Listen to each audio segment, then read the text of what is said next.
దేవుని పరిశుద్ధ నామమునకు మహిమ కలుగును గాక. ఈ సమయంలో ఆత్మ నడిపింపు కోసం ఎఫెసీయులకు రాసిన పత్రిక పార్ట్ 2 పత్రిక పరిచయం మనం ధ్యానిద్దాం. ఆత్మ నడిపింపు కోసం ప్రార్థన.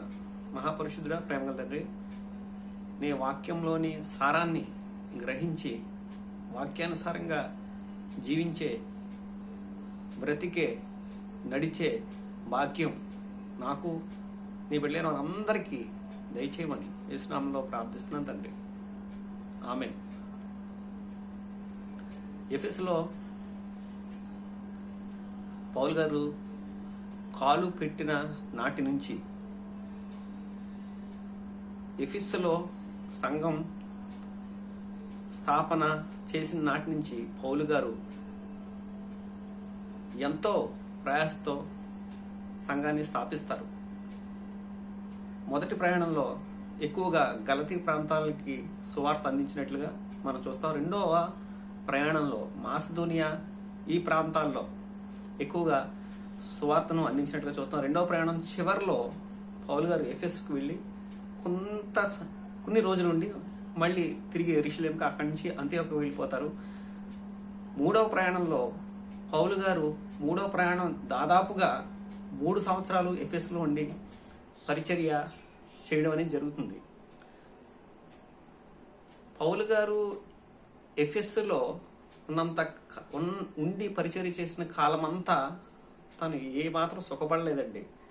ఏమాత్రము కూడా తన ప్రాణానికి విశ్రాంతి లేకపోగా బ్రతుకుదుము అనే నమ్మకం వారు లేకపోయింది. కారణం అక్కడ వారికి ఎదురైన కష్టాలు, ప్రయాస, కన్నీరు, వేదన, ఎంతో యూదులతో తిరస్కారం, అన్యజనులతో హేళన, ఇవన్నిటి మధ్య సువార్తను ప్రకటించడం, అక్కడ సంఘాన్ని స్థాపించడం అంటే అది ఏమాత్రం చిన్న విషయం కాదు. అది ప్రాణానికి తెగించే, ప్రాణాలని పణంగా పెట్టి ఎఫెసు పట్టణంలో సంఘ స్థాపన పౌలు గారు చేసినట్టుగా మనం చూస్తాం. చేశారు. అద్భుతమైన సేవ పౌలు గారు చేసినట్టుగా మనం చూస్తాం. ఇదే సంఘానికి, ఎఫెసు పట్టణానికి పౌలు గారు వెళ్ళినప్పుడు అక్కడ ఉన్న వారిని, మీరు పరిశుద్ధాత్మ పొందారా, మీరు బాప్తిసం పొందారని చెప్తారు వాళ్ళు. అయితే మీరు పరిశుద్ధాత్మ పొందారా అని అడిగితే వాళ్ళు అంటారు, అసలు పరిశుద్ధాత్ముడు ఉన్నాడని మాకు తెలియదు. ఈ రోజుకి కూడా చాలా మంది, సందర్భం వచ్చింది కాబట్టి చెప్తున్నాను, చాలా మంది కూడా మీకు పరిశుద్ధాత్మ పొందారా అని అంటే వారికి పాపం ఏమీ తెలియదు. అంటే వారు క్రీస్తుని నమ్ముకొని వెళ్ళిపోతూ ఉంటారు, కానీ పరిశుద్ధాత్మ మీరు పొందారా అంటే వారు ఏం చెప్పాలో కూడా అర్థం అవ్వదు. అసలు పరిశుద్ధాత్మ అంటే ఏంటి, పరిశుద్ధాత్మ పొందడం అంటే ఏంటి అనేది చాలా మందికి తెలిసినా కూడా ఏం చెప్పాలో కూడా అర్థమైన పరిస్థితిలో ఈరోజు మనం ఉన్నాం. కానీ ఒక్కసారి మనం అపోస్తల కార్యాలు 2వ అధ్యాయంలో పేతురు గారు చెప్తారు, పరిశుద్ధాత్మ ఎలా పొందుకుంటారు అనేది క్లియర్గా పేతురు గారు ఇదే అపోస్తల కార్యాల్లో మనం చూడగలుగుతాం. 2వ అధ్యాయంలో ఒక్కసారి తీద్దాం రండి.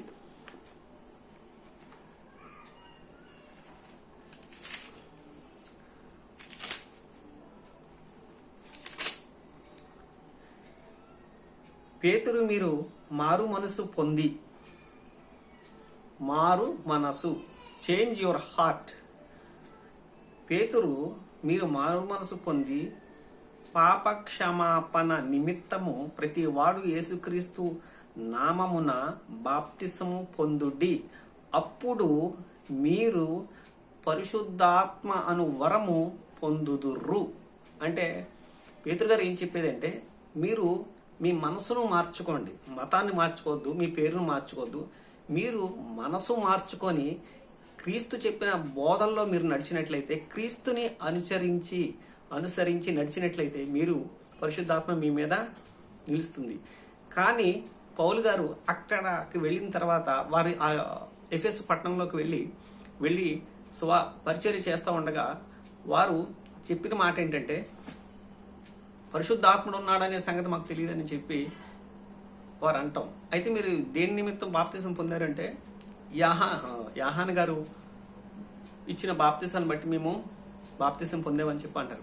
యోహాను గారు ఏం చెప్పారంటే, నా వెనక వచ్చేవాడు నాకంటే శక్తిమంతుడు, ఆయన చెప్పులు వారు విప్పడానికి కూడా నేను పాత్రుని కాదని చెప్పి అన్నాడు.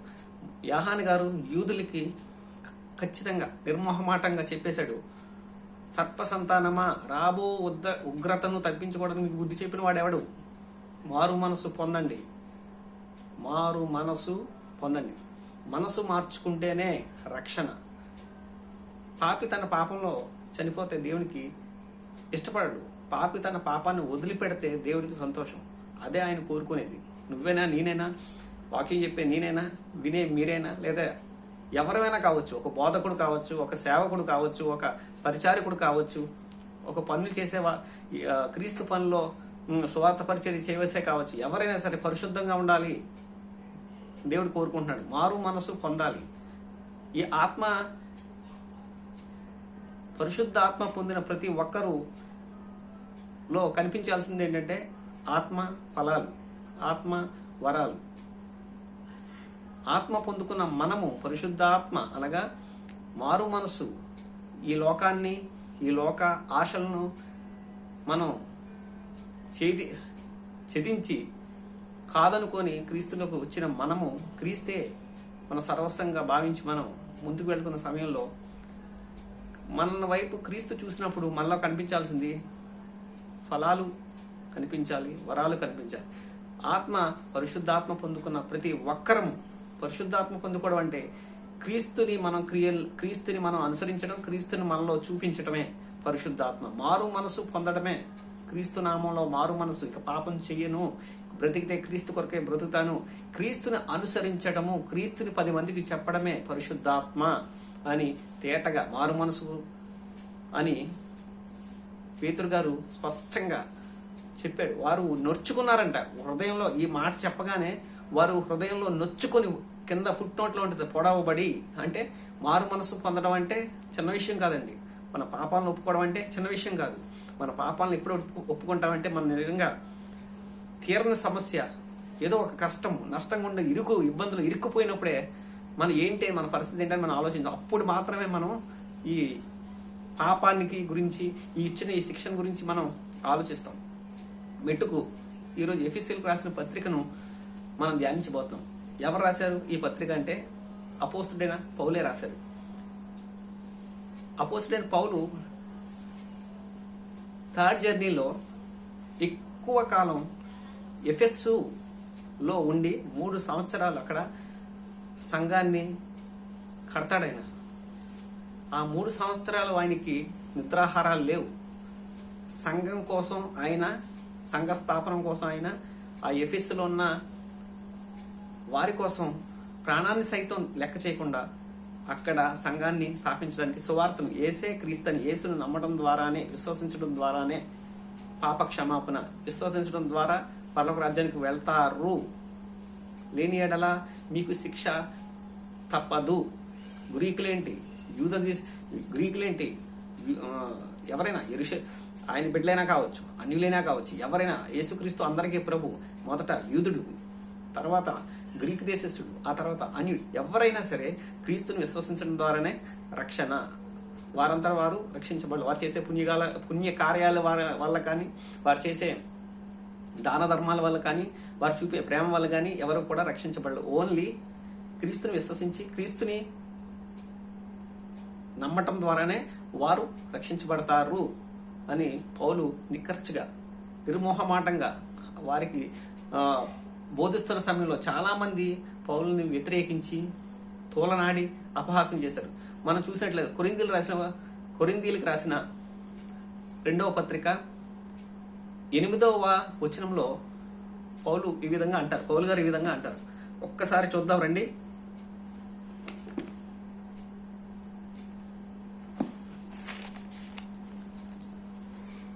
ఎనిమిదవ వచనం. సహోదరులారా, ఆసియాలో మాకు తటస్థించిన శ్రమను గూర్చి మీకు తెలియకుండా మాకిష్టం లేదు. అదేదనగా మేము బ్రతుకుదామను నమ్మకము లేక ఉండినట్లుగా మా శక్తికి మించిన అత్యధికమైన భారం వల్ల కృంగిపోతిమి. మరియు మృతులను లేపు దేవుని యందే గాని మా యందే మేము నమ్మిక ఉంచకున్నట్లు మరణమగుదుమను నిశ్చయము మా మట్టుకు మాకు కలిగి ఉండెను అన్నాడు. ఎఫెస్సులో అనగా ఆసియాలో మాకు తటస్థించిన శ్రమను గూర్చి మీకు తెలియకుండా మాకు ఇష్టం లేదు. అదేమనగా మేము బ్రతుకుతామనే నమ్మకమే లేదన్నాడు. అంటే ఏంటి అసలు అక్కడ ఉన్న పరిస్థితిని బట్టి సువార్తకు వ్యతిరేకంగా పౌలు గారిని చంపేద్దాం, పౌలు గారిని లేకుండా చేసేద్దాం. ఆ దేమిత్ర అనేవాడు పౌలు మీద కక్ష కట్టి పౌలుని చంపే ప్రయత్నం చేయడానికి కూడా వెనకాడలేదు. కానీ పౌలు గారు ఎక్కడ సంఘాన్ని స్థాపించడానికి ప్రయత్నం చేసినా తన ప్రాణాన్ని కూడా లెక్క చేయకుండా ప్రియమైనదిగా తన ప్రాణాన్ని, అమ్మో నా ప్రాణం కదా, అమ్మో నాకు దెబ్బ తగ్గుతుంది కదా, నాకు నిప్పు కదా, నాకు పెయిన్ కదా, అదేం కదా, క్రీస్తు కోసం తన ప్రాణాన్ని పెంటగా ఎంచుకోవడం. నాకు లోకంలో ఏదైతే నాకు ఇష్టంగా నాకు లాభంగా ఉందో దాన్ని నేను పెంటగా ఎంచుకుంటానని చెప్పి పౌలు గారు చెప్పడం మనం చూస్తాం. క్రీస్తు సైనికుడుగా అదే అంటున్నాడు, ఇదే మా శక్తికి మించిన అత్యధిక భారం వల్ల కృంగిపోతిమి మరియు మృతులను లేపు దేవుని యందే గాని మా యందే మేము నమ్మిక ఉంచకుండునట్లు మరణమగుదమను నిశ్చయము మా మట్టుకు మాకు కలిగి ఉండెను. అంటే ఇంత భయంకరంగా ఎఫెస్సులో పరిస్థితులు ఉన్నాయి. అందుకని అక్కడ నేను బ్రతుకుతానని నమ్మకం లేదు, నా శక్తికి మించిన భారం వల్ల కృంగిపోయాను అని చెప్తున్నాడు. అలాగే ఇదే మొదటి కొరింథీయులు రాసిన పత్రిక 15వ అధ్యాయం 32వ వచనంలో మనం చూస్తే పౌలు గారు అంటారు, నేను ఎఫెస్సులో మృగములతో పోరాడిన ఎడల నాకు లాభం. అంటే ఎఫెస్సులో ఉన్న వారు మృగములు అంటున్నాడంటే, మృగములతో పోల్చాడంటే వారు ఎఫెస్సు పట్టణంలో ఉన్న ప్రజలు ఎంత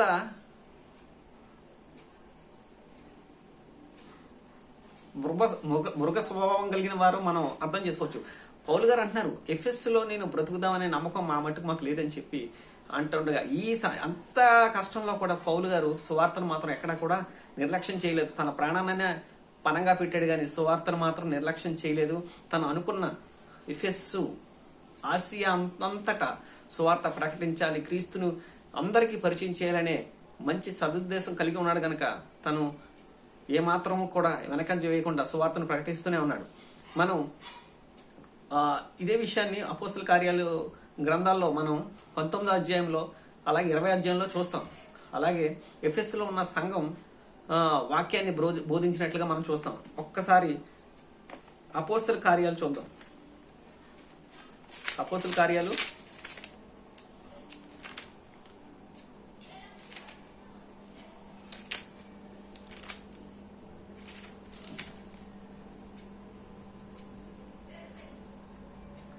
19వ అధ్యాయం 10వ వచనం. ఎంత వ్యతిరేకత వచ్చిందంటే పౌలు గారిని ఆ పట్టణంలోంచి పంపించేద్దాము, సువార్త ఆపేద్దాము, సువార్త పరిచర్య అంతే కదండి. సువార్త పరిచర్య ఎక్కడ చేసినా కూడా సువార్తను పరిచర్య ఆపడానికి ఎక్కడైనా ఇది సర్వసాధారణం అని మనం అర్థం చేసుకోవచ్చు. ఎక్కడైతే ఎంత ఆపాలి అని అనుకుంటారో అక్కడే విస్తృతంగా సువార్త ప్రకటించబడుతుంది. ఉదాహరణ ఎఫెస్సు పట్టణమే. ఎఫెస్సు పట్టణంలో 3 వారాలు లేదా 2 వారాలు పౌలు గారు బోధిస్తే అక్కడి నుంచి పంపించే ప్రయత్నం చేసేశారు. సైతాన్ గడు అడ్డగించాడు, సైతాన్ మనుషులు అడ్డగించేశారు. అప్పుడు దేవుడు మరొక ద్వారం తెరిచారు. ఎక్కడంటే ఎలా అంటే ఆయన జ్ఞానాన్ని, వివేచన శక్తిని, బుద్ధిని అనుగ్రహిస్తారు కనుక తురన్ను అని ఒక పాఠశాలను తీసుకొని అద్దెకి దాంట్లో క్లాసెస్ స్టార్ట్ చేయడం, అనేక నూతనాత్మలు అనేక మందికి ఏసే క్రీస్తని ఆయన రూఢిపరచడం, లేఖనంలోని దృష్టాంతాలను ఎత్తి చెప్పడం, వారు వినటం ద్వారా అనేక మంది ఆసియా దేశస్థులు పౌలు చెప్పిన వాక్యాన్ని విని వారు క్రీస్తుని తమ సొంత రక్షకునిగా అంగీకరించినట్టుగా మనం చూస్తాం. అదే విషయాన్ని మనం ఇక్కడ చూస్తాం.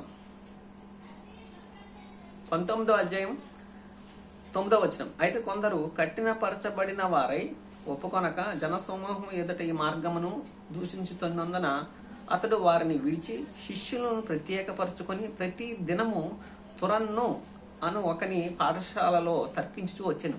2 ఏండ్ల వరకు ఇలాగున జరిగిన గనుక యూదులేమి, గ్రీకు దేశస్థులేమి, ఆసియాలో కాపురం ఉన్న వారందరూ ప్రభు వాక్యమును వినిర్రి.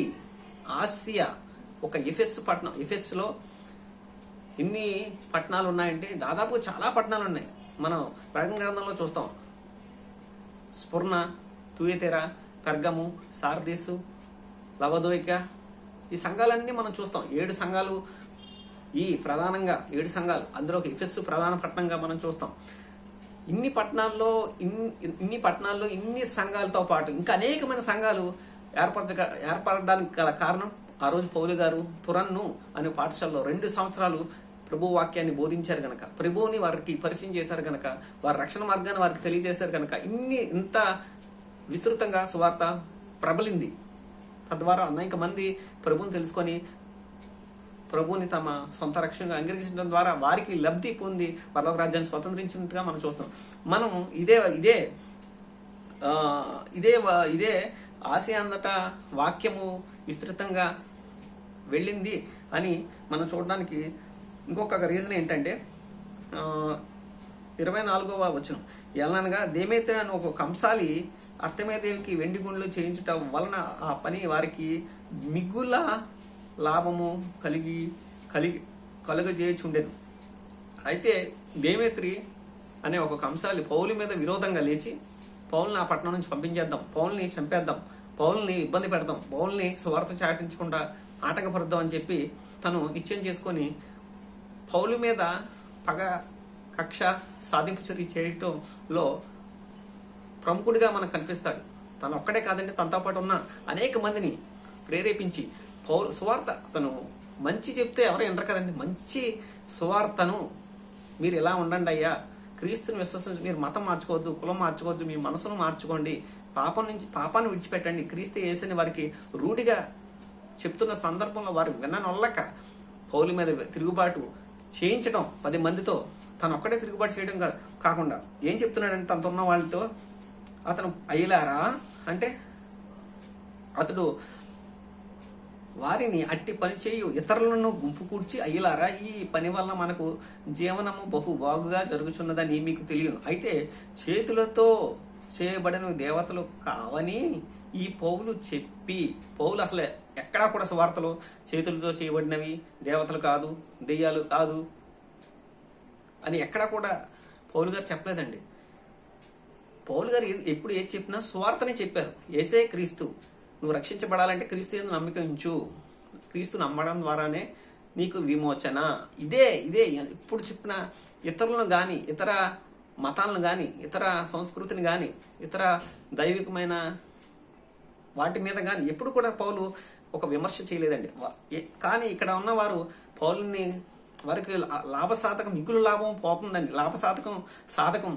సాధనం వారికి లాభ సాధనం పోతుందని పౌలు మీద వ్యతిరేకంగా పన్నాగాలు పౌలు గారిని ఏదో రకంగా ఆ పట్టణస్థుల్లో ఒక విరోధ దృష్టిని, విరోధ భావాన్ని పుట్టించాలని చెప్పి దేమేత్రి తనతో ఉన్న వారితో కలిసి చేతులతో చేయబడినవి దేవతలు కావని ఈ పౌలు చెప్పి ఎఫెస్సులో మాత్రము కాదు, ఈ పౌలు ఎఫెస్సులో మాత్రమే కాదు, దాదాపు ఆసియా దేశమునంతటా బహుజనమును ఒప్పించి త్రిప్పి ఉన్న సంగతి మీరు చూచియు వినియు ఉన్నారు. కానీ దేమేత్రి మాట్లాడిన మాటలో ఇదొక వాస్తవం ఉందండి. ఏంటి అంటే పై వచనంలో చేతులు చేయబడింది దేవతలు కావని పౌలు చెప్పలేదు, కానీ దాదాపు ఆసియా అందంతటా వాక్యం ప్రబలడానికి అనేక మంది ప్రభువుని తెలుసుకోవడానికి గల కారణం, ప్రభు వాక్యాన్ని సంఘస్థాపన అక్కడ సంఘం ఏర్పడడానికి గల కారణం పౌలు గారు ప్రాణానికి తెగించి సువార్తను ప్రకటించారు కాబట్టి అక్కడ సంఘం ఏర్పడింది అనేది మనం అర్థం చేసుకోవచ్చు. ఈ గొడవంతా ఇదంతా జరిగిన తర్వాత ఈ 3వ ప్రయాణం చివరిలో పౌలు గారు అక్కడి నుంచి 3వ ప్రయాణం థర్డ్ జర్నీ చివరిలో మళ్ళీ రిటర్న్ అవుతాడు. ఆయన థర్డ్ జర్నీలో రిటర్న్ అవుతుండగా మాసిదోనియాకి వెళ్తారు. అక్కడి నుంచి మాసిదోనియా నుంచి తను యెరూషలేముకి వెళ్ళాలని యెరూషలేం నుంచి అక్కడి నుంచి మొక్కుబడి ఉన్నట్టుగా అక్కడ చందాన్ని ఇచ్చేసి అక్కడి నుంచి అంత్యోహాకి వెళ్ళిపోదామని చెప్పి పౌలు గారికి ఉద్దేశిస్తారు. ఆయన ప్లాన్ అది. అయితే తను 3 సంవత్సరాలు కన్నీరు విడిచి, దెబ్బలు, వేదన, ఎంతో వ్యధతో, ఎంతో బాధతో సంఘాన్ని స్థాపించడం అంటే చాలా చిన్న విషయం మాత్రం కాదు. అక్కడ ఇంటికంటే ఇంతలాగా సంఘ స్థాపనలో ఇంత కష్టపడ్డాడు. ఇంత అంటే క్రీస్తు ప్రేమ తను తొందర చేసింది. సంఘం స్థాపించడం అంటే చిన్న విషయం ఏం కాదండి. సంఘాన్ని ఎవరో స్థాపించేసి ఏదో తాతగారు లేకపోతే ముత్తాతగారు సంఘాన్ని స్థాపించేస్తే దాన్ని మెయింటైన్ చేయడం లేదా దాన్ని అమర్చిన దాని మీద కట్టుకుంటూ వెళ్ళిపోవడం పెద్ద ఇదేం కాదు. ఏమీ లేని సమయంలో 10 మందిని విశ్వాసుల్ని కూర్చి వారికి ప్రభువుని గురించి వాక్యాన్ని చెప్పి బాప్తిసం ఇవ్వడం అది చిన్న విషయం కాదండి. అది ఎంతో వేదంతో, ఎంతో కన్నీటితో, ఎంతో వారి జీవితాన్ని, వారి టయాన్ని, వారి ధనాన్ని, వారి సమస్తాన్ని పణంగా పెట్టి సంఘాన్ని స్థాపిస్తారు. ఇది చాలా ప్రాముఖ్యమైన విషయం. చాలా మనం అర్థం చేసుకోవాల్సిన విషయం ఇది. ఎందుకనగా సంఘ స్థాపనలో పౌలు గారు ఒక ప్రధానమైన పాత్ర పోషించారు కనుక అక్కడ సంఘం ఏర్పడింది. తను కాదనుకున్నాడు కాబట్టి అక్కడ సంఘం ఏర్పడింది. ఎవరో సంఘాన్ని స్థాపించలేదండి. తను ఎవరో కట్టిన దాని మీద తను కట్టలేదు, కానీ సంఘాన్ని తను ఛేదించుకొని తాను కాదనుకొని సంఘాన్ని స్థాపించడం జరిగింది. అక్కడ ఎంత వ్యతిరేకత వచ్చిందంటే పౌలు గారిని చంపేద్దాం, పౌలు గారికి అసలు బతుకుతామని ఆయనకి నమ్మకమే పోయిందండి. అలాంటి పరిస్థితిలో అక్కడ ఉండి అక్కడ 3 సంవత్సరాలు అక్కడ ఉండి వాక్య పరిచర్య చేస్తే కొంతమంది రక్షించబడ్డారండి. అలాంటి సంఘాన్ని ఎంత జాగ్రత్తగా మనం కాపాడుకోవాలి అని చెప్పి తను వెళ్ళిపోతున్న సమయంలో అక్కడున్న తను మిలేతులో అక్కడ ఆగి మిలేతులో ఎఫెస్సులో సంఘ పెద్దలను ఏర్పరిచిన పౌలు ఈ సంఘ పెద్దల్ని మిలేతుకి పిలిపిస్తాడు. ఎందుకంటే తను యెరూషలేంకి వెళ్ళిపోదాము మూడో ప్రయాణం రిటర్న్ జర్నీలో ఉండగా మిలేతులో ఆగి సంఘ పెద్దలను పిలిపిస్తాడు ఎఫెస్ నుంచి. అప్పుడు పౌలు గారు మాట్లాడుతున్న మాటలేంటో మనం చూద్దాం. అతడు మిలేతు నుండి ఎఫెసునకు వర్తమానం పంపి సంఘ పెద్దలకు పిలిపించారు. వారు తన యొద్దకు వచ్చినప్పుడు వారితో ఇట్లనెను, నేను ఆసియాలో కాలు పెట్టిన దినము నుండి ఎల్లకాలం మీ మధ్య ఎలాగో నడుచుకుంటేనో మీరే ఎరుగుదురు. యూదుల కుట్ర వలన నాకు శోధనలు సంభవించినను కన్నీళ్లు విడిచుచు పూర్ణమైన వినయ భావంతో నేను ఎలాగూ ప్రభువుని సేవించుచుంటునో మీకే తెలియను. యూదుల వల్ల, ఎవరి వల్ల కాదండి. ఎందుకో క్రైస్తవులు అంటే ఆ రోజు యూదులుగా పిలువబడిన వారు, దేవుని బిడ్డలుగా అనిపించుకున్న వారు, వారి వల్లే సత్యాన్ని చెప్తుంటే నమ్మకుండా పౌలుని కన్నీటికి గురిచేసి వేదనకు గురి చేసినట్టుగా అంత వేదన, అంత బాధ కలిగి చేస్తున్నప్పటికీ తను ఎలా ప్రవర్తించాడంటే పూర్ణమైన వినయ భావంతో నేను ఎలాగూ ప్రభువును సేవించుచుంటేనో